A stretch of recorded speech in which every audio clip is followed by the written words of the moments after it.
Okay. இன்னைக்கு என்ன பார்க்க போறோம்னா, build a industrial empire on the magical continent chapter 26 தான் பார்க்க போறோம். 27யும் பார்க்க போறோம். நான் ஏற்கனவே 25 வரையும் அப்லோட் பண்ணிட்டேன். செக் பண்ணலன்னா செக் அவுட் பண்ணிட்டுருங்க. இப்போ நம்ம ஸ்ட்ரைட்டாக வீடியோக்குள்ளே போயிடலாமா? இப்போ ஸ்டார்டிங் சீனில் வந்து என்ன காமிக்கிறாங்கன்னா, ரோசலின் ஒர்க்கர் தான் காமிக்கிறாங்க. இவ யாரா புதுசாக இருக்கா அப்படின்னு நீ கேட்பீங்க. அதுக்கு ஒரு டீட்டெயிலான எக்ஸ்பிளனேஷன் நான் வச்சுருக்கேன். இதேமாரி பார்த்தீங்கன்னா, கைசலின் ஒர்க்கர் வந்துட்டு நம்ம ஹீரோவுக்கு துரோகம் பண்ணியிருப்பார். அதனால் பார்த்தீங்கன்னா, ஒர்க்கர் ஃபேமிலியே பார்த்தீங்கன்னா பனிஷபிளாக மாறி இருக்கும். தன்னோட அப்பா தான் பார்த்தீங்கன்னா பிரைஷியா கிட்டேருந்து காப்பாற்றிருப்பார். இதேமாரி தன்னோட பொண்ணை அனுப்பிச்சி வைக்கிறேன், இதேமாரி ஓவியன் போகிறவரை எதிர்த்துக்கிட்டு போட்டோம், இதேமாரி ரெயினும் நம்மளை ஓவியன் எடுக்காரும் பார்த்தீங்கன்னா எதிர்த்துக்கிட்டு போட்டோம், நான் என்னோடய பொண்ணை பணையம் வைக்கிறேன் அப்படிங்கிற மாதிரி அவர் பணையம் வச்சுருப்பாரு. ஸோ அதனால தான் பார்த்தீங்கன்னா வந்திருப்பாங்க. இதேமாரி தயவு செஞ்சு இந்த போரை மட்டும் வின் பண்ணி கொடுத்துட்டு அதுக்கப்புறம் நம்மளுடைய ஒட்கர் ஃபேமிலிக்கு எதுவுமே ஆகாது அப்படிங்கிற மாதிரிலாம் சொல்லியிருப்பாங்க. ஸோ அதனால தான் அந்த பொண்ணு வந்து போயிட்டுருக்கிறா. இந்த டயத்தில் சோல்ஜர்ஸ் சொன்னாங்க, நம்ம ரெஸ்ட் எடுத்துகிட்டு போகலாம் அப்படின்னு சொல்கிறாங்க. ரெஸ்ட் எடுக்கிற டயத்துக்கு நம்ம ஒரே நாளில் போயிட்டு அங்கே சேர்ந்துடலாம், அங்கே இருக்கிறவங்கள போய் டிஃபீட் பண்ணிடலாம், சீக்கிரம் என் கூட வாங்க அப்படிங்கிற மாதிரி சொல்கிறாங்க. ஸோ அவங்களும் பார்த்தீங்கன்னா மேப்பை போட்டுட்டு அப்படியே ஜாலியாக போயிட்டுருக்குறாங்க. நம்மளோட ஒரிசிலன் கட்கருக்கு மட்டும் என்னென்னு தெரியல, சீக்கிரம் போயிட்டு அங்கே இருக்கிறவங்கள டிஃபீட் பண்ணிடணும், தன்னோட ஃபேமிலி எப்படியே நிலைநாட்டணும் அப்படிங்கிற மாதிரி ஒரு எய்மோட வேகமாக போயிட்டுருக்குறாங்க. அந்த டயத்தில் அந்த வந்து தன்னை யாரோ ஸ்பை பண்ணுறாங்க அப்படிங்கிற மாதிரி தெரிஞ்சிருது. எனக்கு தெரிஞ்சு நாக்ஸாக தான் இருக்கணும் அப்படிங்கிற மாதிரிலாம் சொல்கிறாங்க. ஆமாம், இது எப்படி அவங்க கண்டுபிடிச்சாங்க அப்படிங்கிற மாதிரிலாம் அங்கே இருக்க சோல்ஜர்ஸ் எல்லாம் வேடிக்கை பார்த்துட்டு இருக்காங்க. இந்த டயத்தில் தான் நம்ம நாக்ஸ் வந்து வெளியே வர்றாப்புல. நாக்ஸ் வேறு யாரும் கிடையாது, நம்ம பிரேஷியா இருக்காங்கல்ல, அவங்களோட சிறந்த மெசேஜில் ஒருத்தாங்க. பிரேஷியா யாருன்னு கேட்டிங்கன்னா நம்ம ஹீரோட அக்கா, ஓகேவா? அவங்க வந்து இன்னொரு காண்டினென்ட்டுக்கு மிகப்பெரிய லார்டு. ஸோ இதுக்கப்புறம் பார்த்தீங்கன்னா அங்கே இருக்க சோல்ஜர்ஸ் எல்லாம் ரெடியாக சொல்கிறாங்க. அந்த டயத்தில் தான் நம்மளுடைய ராசிலின் வந்து என்ன தெரியுமா சொல்கிறாங்க, இதேமாரி நாக்ஸ் எனக்கு ஒரு ஹெல்ப் பண்ண முடியுமா அப்படின்னு கேட்குறப்ப நம்ம ஆள் வந்து சொல்கிறாங்க, முதல்ல என்ன வேணுங்கிறத கரெக்டாக கேளு அப்படின்னு சொல்கிறப்ப அவர் வந்து சொல்கிறாரு, வேறு ஒன்றும் கிடையாது, நான் போவேன், அங்கே இருக்க ஆஃபீஸ் எம்பரோட ஃபுட் சப்ளையை வந்துட்டு நான் மொத்தமாக கட் பண்ணிடுவேன், கட் பண்ணதுக்கப்புறம் நான் பேக் ஹேண்டில் போயிட்டு நான் அட்டாக் பண்ண ஆரம்பிச்சிடுவேன், அட்டாக் பண்ணி தான் நான் கைப்பற்றலான்னு என்னோடய ஐடியா அப்படிங்கிற மாதிரி அவங்க வந்து எக்ஸ்பிளைன் பண்ண ஆரம்பிக்கிறாங்க. அதுக்கு வந்துட்டு நீ ஒரு சின்ன ஹெல்ப் பண்ணணும் அப்படின்னு சொல்கிறாங்க. நான் அதுக்கு உனக்கு ஹெல்ப் பண்ணணும் அப்படிங்கிற மாதிரிலாம் நம்மளுடைய நாக்ஸ் வந்து கேட்குறாங்க. அதுக்கு ரோசலின் வந்து சொல்கிறாங்க, நீ வந்துட்டு நம்ம ஹீரோட சைடு தானே, ஹீரோ வந்துட்டு தோற்றது போகிறதையும் அவங்கள ஹீரோ வந்து கொலை பண்ணுறதையும் நீ வந்து அனுமதிப்பியா அப்படின்னு கேட்கும்போது அவர் வந்து தலையை திருப்பிக்கிறாரு. சரி, நான் உனக்கு ஹெல்ப் பண்ணுறேன் அப்படின்னு சொல்லிட்டு இப்போ 2 பேரும் ஹெல்ப்புக்கு வர்றாங்க. நம்மளுடைய ராசிலின் வந்து சொல்ல ஆரம்பிக்கிறான், நான் போயிட்டு பின்னாடி வெளியே அட்டாக் பண்ணி ஓவிஸ் எம்பரை தோக்கடிக்கிறேன், நீங்கள் என்ன தெரியுமா பண்ணுறீங்க, இங்கே ஒரு மவுண்டைன் இருக்குது, அந்த மவுண்டைன் என்ன தெரியுமா பண்ணுறீங்க, தண்ணி அடிக்கடி வந்துகிட்டு இருக்கும், அதை வந்து தேக்கி வச்சுக்கோங்க, என்னோடய மேஜஸ் வந்து ஒரு சிக்னல் கொடுப்பாங்க, சிக்னல் கொடுத்தோடனே மொத்தமாக திறந்து விட்ருங்க, அங்கே இருக்க ஓவிஸ் எம்பரை எல்லா சோல்ஜரும் தோக்கடிச்சிருவாங்க அப்படிங்கிற மாதிரி நம்மளுடைய ராசலின் வந்து ஒரு மிகப்பெரிய ஐடியா பண்ணுறாங்க. இதுக்கப்புறம் பார்த்தீங்கன்னா நம்மளோட எல்ஃப் கிங்டம் காமிக்கிறாங்க. எல்ஃப் கிங்டமில் எல்ஃப் குயின் வந்துட்டு நம்மளோட ஹீரோட லெட்டரை படிச்சுட்டு இருக்காங்க. இதேமாரி ஹீரோ வந்துட்டு சொல்லியிருப்பான், உங்கள்கிட்டேருந்து எங்களுக்கு எல்லாமே தேவைப்படுது, இதேமாரி நாங்கள் ஃபுட்டு உங்களுக்கு அடிக்கடி தரோம், நம்ம 2 பேரும் ஒரு வர்த்தக ரீதியாக ஒரு பிஸ்னஸ் வந்து பண்ணிக்கலாம் அப்படிங்கிற மாதிரி ஹீரோ வந்து எழுதியிருப்பான். ஸோ இதை கேட்டுட்டு வந்துட்டு நம்மளுடைய சஜஷன்ஸ் எல்லாம் கேட்குறாங்க, மற்றவங்களாம் என்ன சொல்கிறாங்கன்னு சொல்லிட்டு. அங்கே இருக்க ஒரு எல்ஃப் ஒன்று வந்து என்ன தெரியுமா சொல்கிறா, ஹியூமன்ஸ் என்றைக்குமே நம்பக்கூடாது, எப்போதுமே அவங்க ஏமாற்றுவாங்க, ஸோ அவங்கள என்றைக்குமே நம்பிடக்கூடாது அப்படிங்கிற மாதிரி அவங்க சொல்லியிருக்காங்க.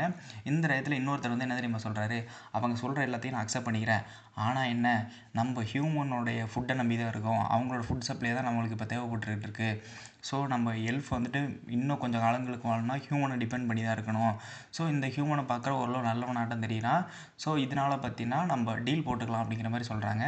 2 பேருக்கும் வேறு வேறு கருத்து வந்துருச்சு. ஸோ இந்த நேரத்தில் வந்துட்டு நம்மளுடைய குயின் வந்து கேட்குறாங்க, நம்ம ப்ரீஸ்ட்டை பார்த்துட்டு, ப்ரீஸ்ட்டு ஒரு எல்ஃப் தானே, ஸோ நீ என்ன நினைக்கிற அப்படின்னு கேட்கும்போது அவங்க வந்துட்டு சொல்கிறாங்க, நான் அந்த இடத்துல பல காலங்களாக வாழ்ந்திருக்கேன், இந்த லார்டு வந்துட்டு கொஞ்சம் டிஃப்ரெண்ட்டானவர், கொஞ்சம் கன்னிங்கான ஆளும் கூட, அது மட்டும் இல்லாமல் இவர் பார்த்தீங்கன்னா கொஞ்சம் இன்ட்ரெஸ்டிங்கான ஆள், ரொம்ப இன்டெலிஜென்ட்டான ஆள், ஸோ அதனால் பார்த்தீங்கன்னா இவரை தோக்கடிக்கிறதோ இவரை ஏமாத்துறதோ மிகப்பெரிய ஒரு இதாக இருக்கும் அப்படிங்கிற மாதிரிலாம் சொல்கிறாங்க. இந்த இடத்துல மற்றவங்களும் சொல்கிறாங்க, அந்த மாதிரியான ஹியூமன்ஸ்லாம் இருக்காங்களா அப்படிங்கிற மாதிரிலாம் அங்கே கேட்க ஆரம்பிச்சிடுறாங்க.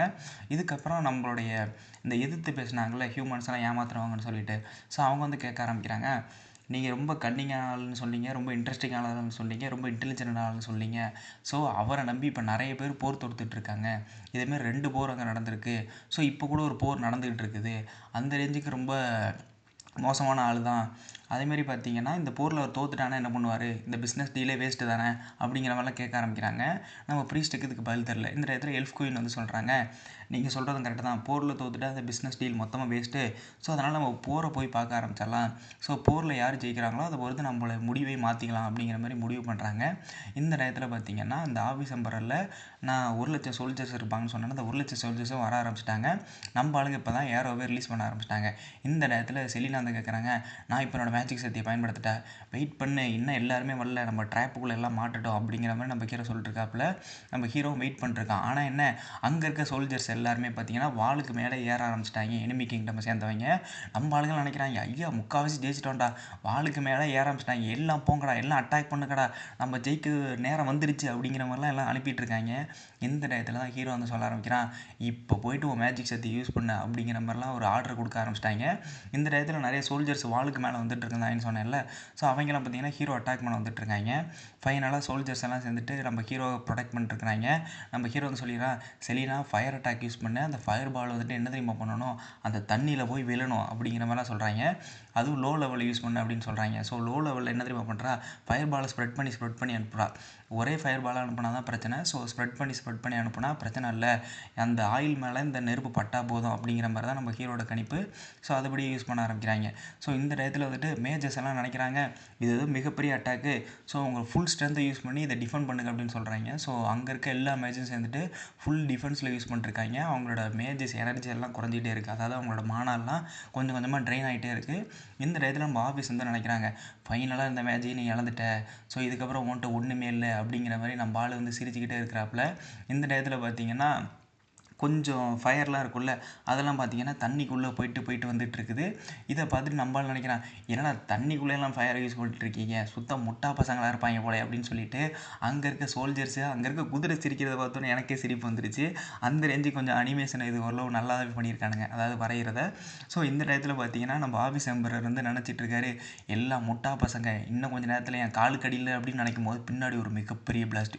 என்னடா அது, இவ்வளோ பெரிய பிளாஸ்ட்டா, இது எப்படி நடந்துச்சு, அதுவும் அந்த தண்ணி முழுக்க நெருப்பாகவே இருக்குது, இதுக்கெல்லாம் வாய்ப்பே இல்லை, எனக்கு தெரிஞ்ச வரை இது ஃபர்பிடன் மேஜிக்காக தான் இருக்கணும், இந்த ஃபர்பிடன் மேஜிக்கு இந்த ரேஜுக்கு யூஸ் ஆகுதா, என்னோட 1,00,000 சோல்ஜர்ஸ், நியூ ரெக்ரூட்டர்ஸ், அது எக்ஸ்பீரியன்ஸான ஸ்கில் பீப்புளும் இருக்காங்க, இவ்வளோ பேரையும் அழிச்சிட்டானா, என்ன ஒரு கேவலமான ஒருத்தன், இவன் ஹியூமனே கிடையாது, இவன் ஒரு டெவில் அப்படிங்கிற மாதிரி நம்ம ஆள் பார்த்துட்ருக்காப்புல ஓவிஸ் கேஸ்டல்.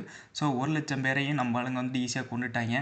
ஆனால் 1,00,000 பேருங்கிறது நம்ம ஆளுக்கு தெரியாது. ஸோ அதனால் சொல்கிறேன், மேஜர்ஸ் எல்லாம் சீக்கிரம் வாங்க, நம்மளோட சோல்ஜர்ஸை என்னையை காப்பாற்றுங்க அப்படின்னு சொல்லும்போது மேஜர்ஸ் எல்லாம் சொல்கிறாங்க, எங்கள்கிட்ட இருந்த மொத்த எனர்ஜி முடிஞ்சிருச்சுங்க, இப்போ எங்கள்கிட்ட எனர்ஜி இல்லைன்னு சொல்லும்போது அங்கே இருக்கிற செலினா வேடிக்கை பார்த்துட்ருக்காங்க, இது எப்படி நடந்துச்சு, இவ்வளோ பெரிய பிளாஸ்ட் வர வாய்ப்பே இல்லையே, இந்த பிளாஸ்ட்லாம் என்னால் அவ்வளோ ஈஸியாக பண்ணவே முடியாது, ஹீரோ எப்படி தான் பண்ணுறானே தெரியலையே அப்படிங்கிற மாதிரி அவங்க பார்த்துட்டு இருக்காங்க. இதுக்கப்புறம் ஹீரோ பார்க்குறான், 1,00,000 பேரையும் நம்மளோட ஒர்க் ஃபோர்ஸரை இவ்வளோ பேர் இழந்துட்டேனே அப்படின்னு சொல்லிட்டு இப்போ ஹீரோ வருத்தப்பட்டுட்டு உள்ளே போயிட்டுருக்காப்புல. நம்ம ஹீரோ சொல்ல ஆரம்பிக்கிறாப்புல, செலினா இதுக்கு மேலே நீ இன்சார்ஜ் எடுத்துக்க, இதுக்கு மேலே என்ன தெரியுமா பண்ணுற, அங்கே இருக்க சோல்ஜர்ஸ் எல்லாருமே போட்டுதல்ல ஆரம்பி அப்படின்னு சொல்கிறாங்க. ஸோ செலினாவும் சோல்ஜர்ஸும் சேர்ந்துட்டு இப்போ எனிமி சோல்ஜர்ஸ் எல்லாருமே போட்டுதல்ல ஆரம்பிச்சிட்டு இருக்காங்க. ஃபைனலாக ஒரு நைட் இருந்தால அந்த நைட்டு தான் பார்த்தீங்கன்னா நம்ம ஆஃபீஸ் கேஸ்டலில் வந்துட்டு கஷ்டப்பட்டு கூட்டிகிட்டு போயிட்டுருக்காப்புல. ஸோ அவரை கஷ்டப்பட்டு இப்போ காப்பாற்றி கூட்டிகிட்டு வர்றாங்க. இங்கே அவரோட பேஸை பார்த்தோம்னா எந்த சோல்ஜர்ஸுமே இல்லை. அந்த டயத்தில் பார்த்தீங்கன்னா வானத்துலேருந்து ஒரு மிகப்பெரிய வால் வந்துட்டு கீழே விழுவுது. அது வேறு யாரும் கிடையாது, நம்ம ரோசலின் தான். ரோசலின் வந்துட்டு கேட்குறா, உன்னை பார்த்தாலே தெரியுது நீ ஆஃபீஸ் எம்பரர் சேர்ந்தவன் சொல்லிட்டு, உன் ட்ரெஸ்ஸை பார்த்தாலே தெரியுது நீ ஒரு நோபல் ஃபேமிலி சேர்ந்தவனாக தான் இருக்கணும், சரி இந்த ஆஃபீஸ் எம்பரோட டியூக்கும் அது மட்டும் இல்லாமல் அந்த படைகள்லாம் எங்கே இருக்குன்னு சொல்லு அப்படின்னு சொல்லிட்டு சாட்டையை வச்சுட்டு நம்மளோட ஆஃபீஸ் எம்பரோட டியூக்கே போட்டு அடிச்சிட்டு இருக்கிறா. அந்த டயத்தில் அவன் வந்து சொல்ல ஆரம்பிக்கிறான், இங்கே என்ன நடந்துன்னு உனக்கு தெரியுமா, நான் 1,00,000 படையை கூட்டிகிட்டு போனால் நம்மளுடைய ரெயின் இருக்கான்ல, அவன் மொத்த பேரையும் எரிச்சிட்டான்ப்பா, ஏதோ ஃபர்பிடன் மேஜிக் போல் அப்படின்னு சொல்லும்போது, என்னடா என்னை பார்த்தா என்ன முட்டாள் மாதிரி தெரியுதா, அந்த மாதிரி மேஜிக்கெல்லாம் எவனும் தயாரித்ததே கிடையாதுடா, ஒழுங்கு முறையாதே உண்மை சொல்லணும் போட்டு அடிச்சிட்டு இருக்கிறா. இது உடைய இந்த சாப்டர் முடியுது. நான் சீக்கிரம் அடுத்தடுத்த சாப்டர் அப்லோட் பண்ண ட்ரை பண்ணுறேன். Thank you, by.